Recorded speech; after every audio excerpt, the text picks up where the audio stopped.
रत्नागिरी विधानसभा मतदारसंघातील महायुतीचे उमेदवार उदय सामंत यांना कुणाचेच आव्हान नाही, अगदी बाळ मानेंचे सुद्धा नाही.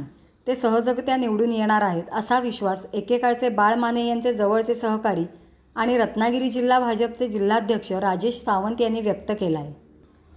आपल्यावर 3 विधानसभा मतदारसंघांच्या जबाबदाऱ्या आहेत. आपण आपले पूर्वीचे जिवलग मित्र आणि राजापूर मतदारसंघातील महायुतीचे उमेदवार किरण उर्फ भैया सामंत यांच्या प्रचारासाठी जास्त असतो असे सांगतानाच सावंत यांनी आम्ही महायुती म्हणून भाजपचे नेते आणि कार्यकर्ते शिवसेनेबरोबर प्रचारात सक्रिय असल्याचे स्पष्ट केले. माझ्याकडे तीन विधानसभाची जबाबदारी आहे. त्याच्यामध्ये माझे मित्र किरण सामंत, माझे जुने मित्र 1990चे, ते पहिल्यांदाच निवडणूक लढत आहेत. त्यामुळे मी जास्त तिकडे आहे. आधी सामंतसाहेब कसं आहे, सामंतसाहेबांना 4 वेळा निवडून आलेत. त्यामुळे त्यांना तसं काय इथं फार मोठं आव्हान असं मला नाही वाटत. म्हणजे लढाई सोपी आहे. हां, एक ना अगदीच बाळमानेंचं आव्हान नाही. त्यांना कोणाचंच आव्हान नाही. भाजपचं पण नाही. कशासाठी भाजप युतीमध्ये होता मी, असं काय करत आहे?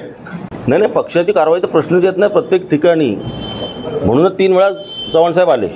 असा उपयोग होत नसेल तर आम्ही बघू ना त्याच्यावर काय करायचं. ते कारवाई करायचं नाही करायचं हे धोरण पार्टीचं वरनं ठरतं.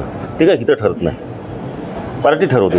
तर काय बघत आमच्या अंतर्गत काय आहे ते मी तुम्हाला असं सांगू शकत नाही. परंतु आमच्या पार्टीकडून हाच प्रयत्न केला जाणार आहे की युतीचं काम करावं. आम्हाला राणे साहेबांना पण मताधिक्य द्यावं असा आदेश होतो आणि आता पण आदेश आहे. कोकणातील ताज्या घडामोडींसाठी आजच सबस्क्राईब करा कोकण टुडे चॅनल व नोटिफिकेशन बेल आयकॉनला क्लिक करून मिळवा नवनवीन अपडेट्स. तसेच लाईक व शेअर करायला विसरू नका.